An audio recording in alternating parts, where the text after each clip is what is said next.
and thanks to everybody, and I'm certainly not going to say anything more than just a big thank you to all of you for coming tonight, and certainly to Joe and to Deep for sponsoring our dinner. Really, this is Buffalo. Buffalo is just a wonderful place that supports all of the services that and the people in our community that have needs, so you're representative of that. And I have the distinct pleasure to introduce our keynote speaker, and I consider this individual a true friend, and it's a friend that I've met since Olmsted. And I think Dom and I probably were introduced to Olmsted at almost about the same time. So about 3 years ago, I looked at Olmsted as an opportunity for employment, and all it took was just a walk through, just to see what goes on there. And it was no turning back from that point. And it wasn't more than a couple months after that, somebody called me and said, you know, a very good friend of mine is at Buffalo General Hospital, and he needs some help. And I won't say more than that. And I said, well, absolutely, that's what we're here for. And it was from that point forward that I met Dominic. And we've had the pleasure of serving Dominic. And now Dominic is actually a member of our board of directors at the Olmsted Center. So he is serving our organization and the agency. So it is really because of Dominic is why we are here tonight. So Dominic, I invite you to come up and take the next step of the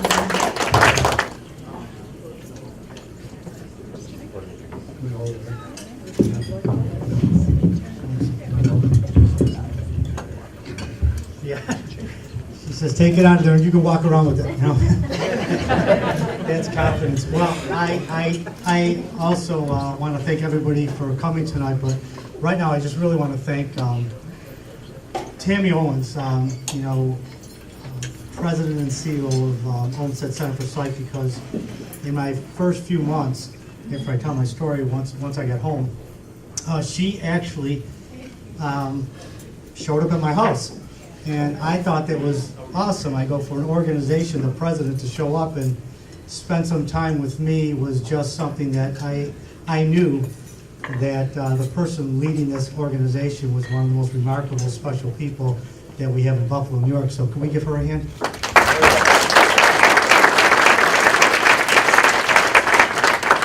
And I got a chance to meet Renee and Brooke, and I got to tell you, they're full of energy.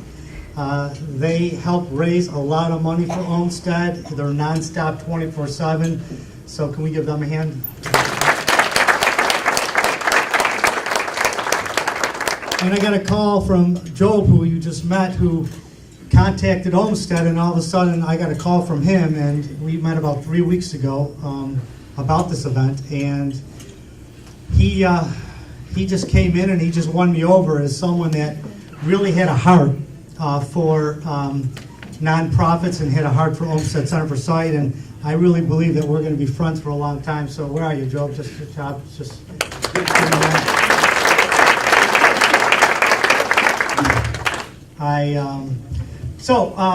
My goal right now is just to share with you a little my story and how it all connects with Olmsted Center for Sight. How many people here realize the secret of living is giving? Right? And we're here tonight to celebrate giving to Olmsted Center for Sight. It's a celebration, and I'm excited that I'm humbled that they asked me to share a few words. But hold on one second. My brother handed me. Oh, I don't.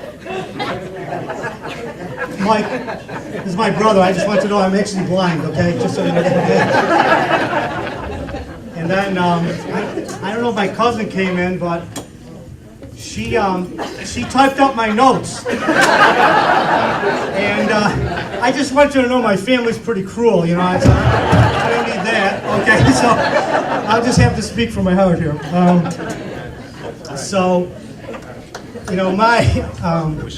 My story, there's three things that have really been a part of my journey here, getting back to independence and and just really productivity. And number one is my faith in God. Number one. Number two is my friends and family. I have to say that I have the most,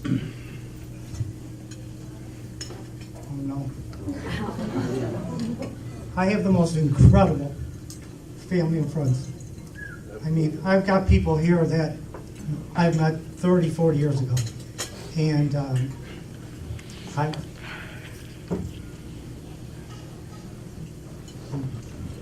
anyways, forget about my family and friends.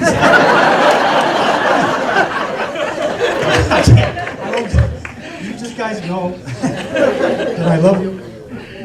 And then obviously Olmsted Center for Sight, and I'm going to share with you a little of my story because you'll understand why they were so vital in my comeback from what happened to me just a few short years ago. So, Tammy did get a call. It was from a friend of mine, some of you know, Seymour Knox. And I was leaving a wedding, had a great time. I actually was in the car with my brother, my sister-in-law, my wife, and my mother, and all of a sudden I started feeling a little out of it. And so my sister-in-law grabbed my hands and said, your hands are a little clammy. She does what a nurse would do. She threw a couple aspirin down my throat. In the meantime, my brother, if you know him, he was kind of panicking, and so we were supposed to be going to the North Towns, but somewhere on the 90, and he actually made a turn onto the 190, and not knowing it, but all of a sudden my sister-in-law says, you better get him to a hospital, and we were right in front of Buffalo General, so that was pretty cool, Lord, thank you for that. So I walk in the hospital, and we're waiting to be seen, and kind of walking around like a caged animal, and all of a sudden I collapse, and I have a massive heart attack, no heartbeat for 23 minutes. So you can imagine that the doctors, my wife, they came out and told them that, we did get him back, but, because of the lack of oxygen aspiration, that he'll probably either be, by the end of the night, either dead or brain dead. And so what my wife did is she actually, which I'm blessed for this, is that because a lot of people would have collapsed, but because of the faith of our family, she picked up my phone and she started calling people, and prayer went out throughout, Western New York and out throughout pretty much the globe. It was pretty amazing where prayer went. But the reason that was so important is because right after that, a doctor, and thank God we have great doctors that, that they get wisdom, and I believe they got this one from the Lord, because he came to my wife right after she had heard from a pulmonary doctor that there was pretty much no hope. But my cardiologist, he's the one that actually revived me, decided that there was a machine that he could hook me up on, and he did, and told my wife that, the odds of me getting off this machine were slim to none, but she proceeded to sign the papers that I should go on this machine. And, I went into a coma, but the remarkable thing about that, and I'm just sharing, a little of this story of what happened before, is that that machine hadn't been used on a heart patient in 22 years. So thank God that this, this cardiologist, he really went beyond the call of duty with everything that he did. And so thank God we have awesome doctors. And so I go into a coma. Everything in my body had collapsed. There was really nothing at all, and every function, aspiration, lungs were blown out. And so I'm in there for about 2 weeks, and then I wake up from my coma. And this is where Olmsted Center for Sight comes in. So about a day later, I think it was about a day later, I find out through a doctor that he's over me, and he put something in, shine something in my eye, I believe, and he said he's blind. And I'm going, that's a great way to say that, guys, that was how I heard it. So he's blind. I go, I actually, through a lot of the people here, word got out, and one of my friends did call Olmsted, and so I'm still in a fog. I'm getting out of it, and somebody goes, okay, we got you some help. And I said, great, it's Olmsted Center for Sight. I go, Olmsted Center for Sight. hallelujah. Olmsted Center for Sight. I'm going to get my eyes back. I figured Olmsted Center for Sight, right? But it was the Blind Association. Olmsted Center for Sight. Okay, so I actually I hooked up, and I'll tell you in a minute how that hooks up to this next part of the story. I'm actually now I'm probably going to be in the hospital for 6 weeks, but through some adversity in the hospital, I'm going to cut this part short. I had some bleeding done. I through some adversity, another thing in the hospital that they were very concerned about. It turned out that what was it called? Trach. Oh, trach. I'm sorry. My trach. I was bleeding from my trach, and a nurse gets on top of me, and she starts telling me, "You're bleeding." Now I can't see, so can't see, and I'm thinking, no, you're thinking you're gushing, right? I'm bleeding. She's holding on to me for about an hour until the doctor came in, took out the trach, fixed up the wound, and then I hear a doctor go, "Well, you have the wrong trach." They wanted to put another trach back in me, and then I have a doctor say, "Well, he's breathing," and I said, "He's breathing? I hope I'm breathing." Like, what do you mean he's breathing? Because when you can't see and everything, it's like you don't know what's going on. I'm thinking, oh my God, but what happened is they took that trach out, and I never had to get one put in again. So that was after only a week out of my coma. So I share this with you because my brother, right before this incident, had come in, and you can imagine in the hospital, I was going through a lot of fear. Was I going to lose my house, my family, my ministry, my friends, going to coffee, which is big if you know me. I was really concerned about, how my life was going to change, and all these fears were just, rolling through me, but I was at a peace, and my brother comes to me and he says, "Hey, Dom," he goes, "you know what?" He goes, "Now, right out of this coming," he goes, "in 8 weeks from now, you're going to be in Charlotte, North Carolina, telling your story at the Time Warner Arena." And I'm going, okay. Like, that's what I'm thinking. Like, but I thought about that overnight. And two things happened. Number one is the story about my trach happened right after that, because I was supposed to be with that trach for another 6 weeks. So God already started working. And I literally, I did get to Charlotte, North Carolina, and I did speak at that event. And that's because what my brother did, and this is probably so important, is that my brother turned my fear into purpose. He turned my fear into purpose. So now I'm starting to focus on, getting nervous about what I was going to stay at the event instead of being nervous about if I was going to live or die, So I started moving to that realm, and that's where Olmsted really came, because now that I had this, purpose, they helped me to complete that vision. And so it is Olmsted Center for Sight, see the vision part there. And what they did is they came into my life, and they came in running strong. Besides Tammy coming over, I got the first girl that came over, a young lady. Her name was Jessica. And the reason Jessica was so important to me is because Jessica was a social worker. And at the time, we were going through a lot of other things in the family. My wife had paperwork up to here, and I figured one more piece of paperwork, and I was going to be in that house by myself because I think it was so overwhelming. So Jessica came in, and the other thing too is that when I was ready to leave the hospital, my wife waited 6 hours to get me out of there. And I'm thinking, can we get out of here? And I didn't realize she was so afraid, because she was not only taking home somebody blind, but she was taking home somebody that just got over, my heart attack. So I'm thinking, why can't we get out of here? So there was a lot of, as a matter of fact, what I had to do to get out of the hospital, I literally had to prove to her that I can go home. She was trying to send me to rehab because, I should have went to rehab, but I said, I don't want to go to rehab because I can't see. I want to go home. So what she does is I start walking around the hospital, and I say, can I go home now because I can walk around the hospital? And she goes, well, I don't know, because we got stairs. We got stairs. So I convinced the nursing staff to take me up and down this hallway stairs in the back of, and I'm walking up and down. I come back and I go, now tell my wife I did stairs. So finally she took me home. So anyways, so I got home, and then thank God I did get home, because, nothing better than being at home, right? So Jessica came over, and the great thing about Jessica was, like Tammy, she just started too. And I'm thinking with the company, and she goes to me, I'm brand new at this. And it wasn't that she was just dealing with somebody that was blind. She was dealing with somebody that I was trying to get I was just coming out of the hospital. I can barely, I can barely walk.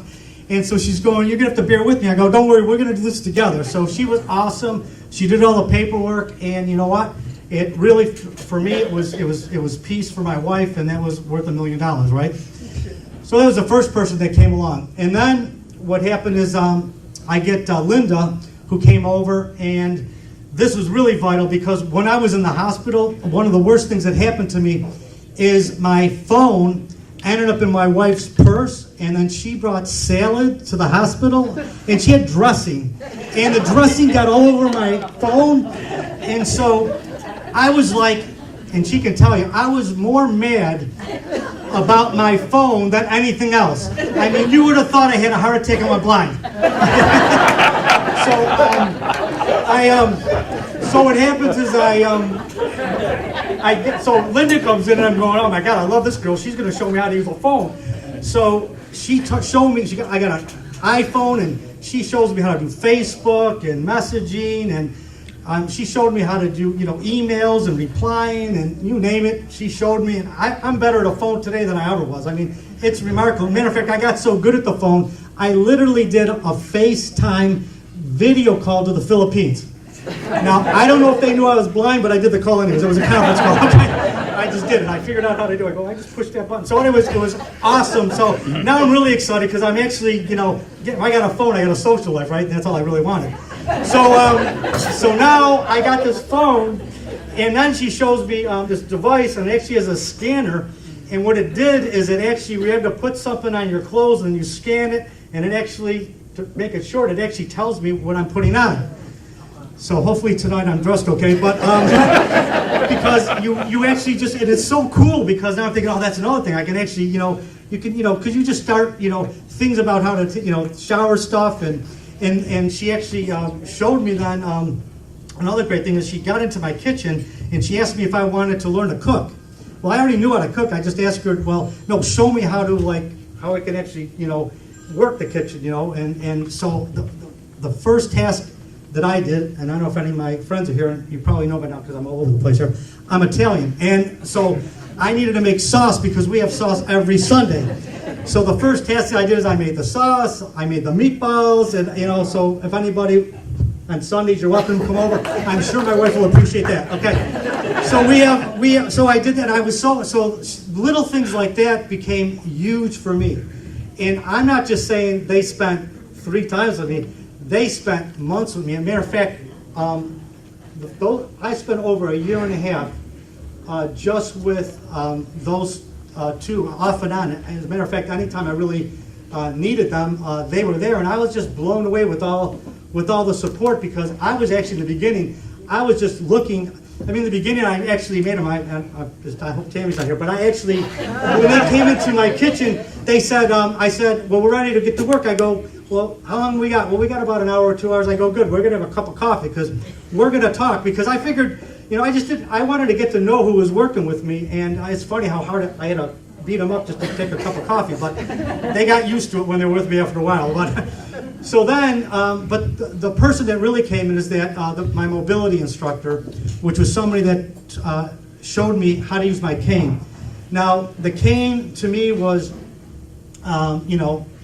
it was kind of the sign that you're blind, and I didn't realize it, but when Desiree Ann came over, I think I was resisting the cane.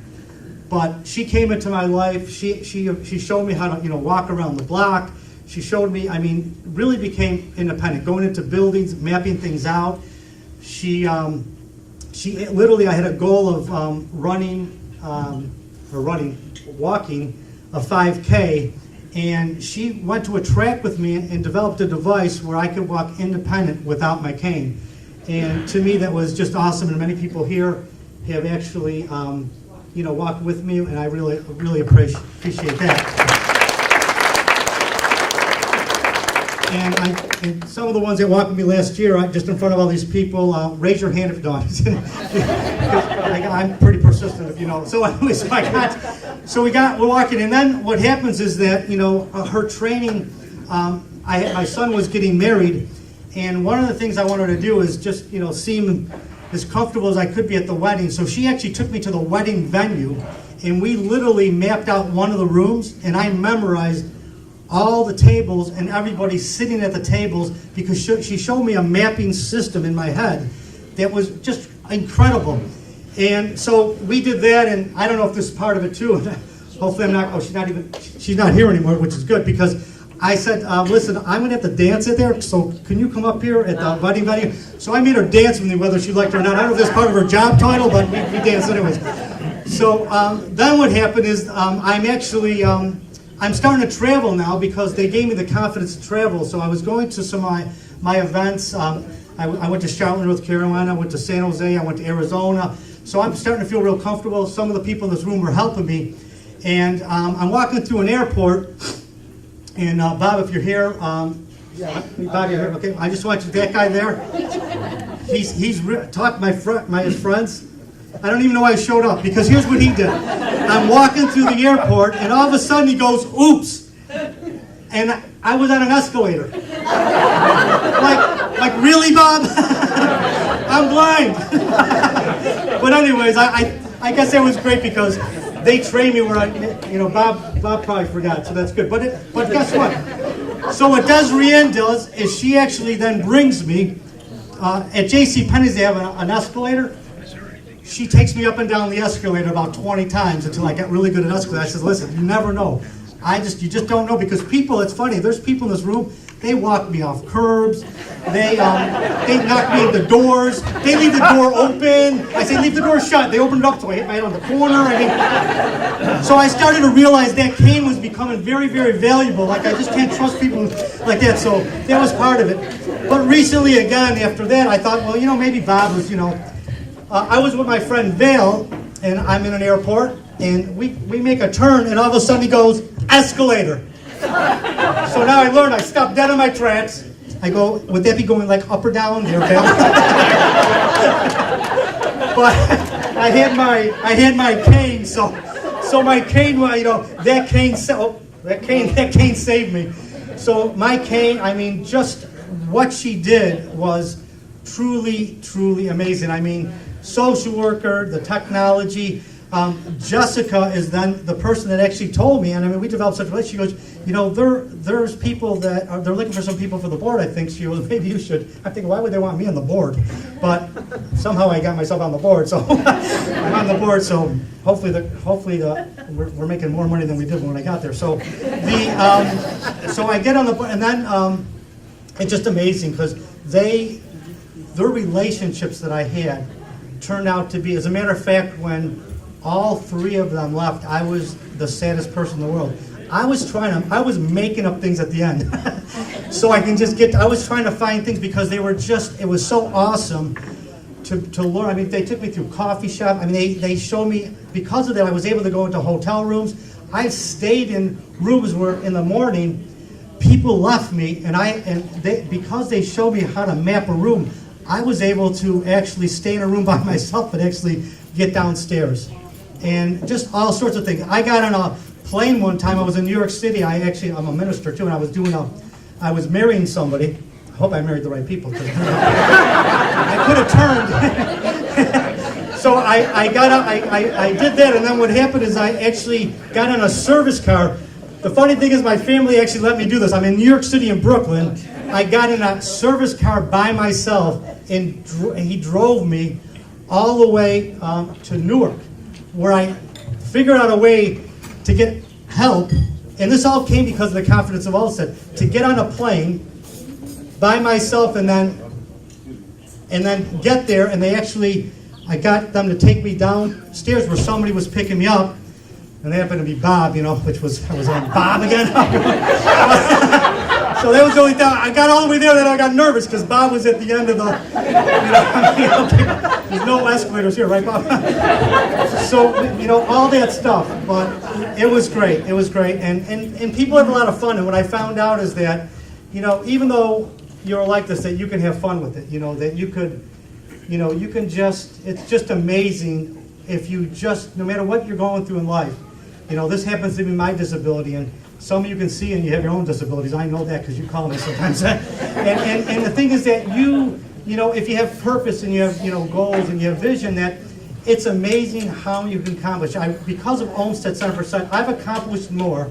I actually set up a nonprofit last year. I've been able to do my business.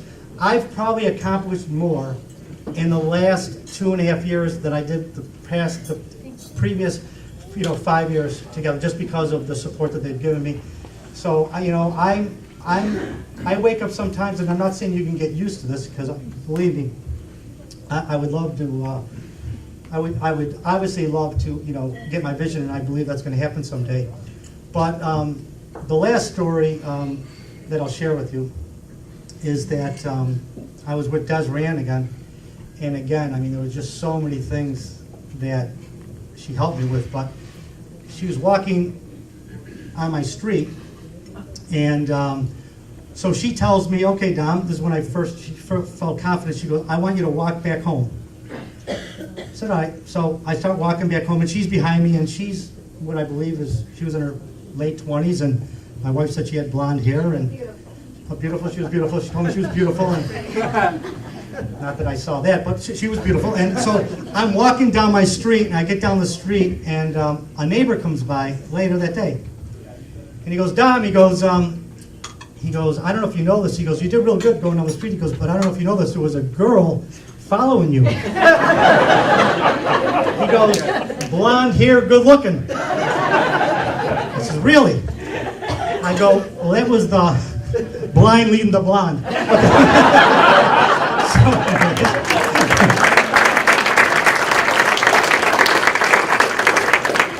Anyways, I'm having fun. I don't know about you guys. I needed to have fun today. I had a rough day today. So I just want to say that today I just want to get serious here. Olmsted Center for Sight has been a lifeline for me. I mean, their dedication, support, they've always been there, anytime, all the time. So to me, this event right now is a give back event for me. I truly do appreciate all the friends that I kept calling and bugging and texting and whatever, and sending out videos and videos and videos, and all the things that I did, because I really wanted Tammy Owens and Olmsted Center for Sight to really know how much I love their organization and what they've done for me. So can we give them a hand again? And I also want you to know that tonight's just the beginning. I know a lot of you through the years, everybody gives, and a lot of times we're getting calls from so many places, but hopefully tonight that after I've shared how much this helped me, but thousands and thousands of other people like me, that you'll keep them in mind when you decide to donate or give. Okay, so with that said, God bless you all. Have a great time tonight. I look forward to talking to you.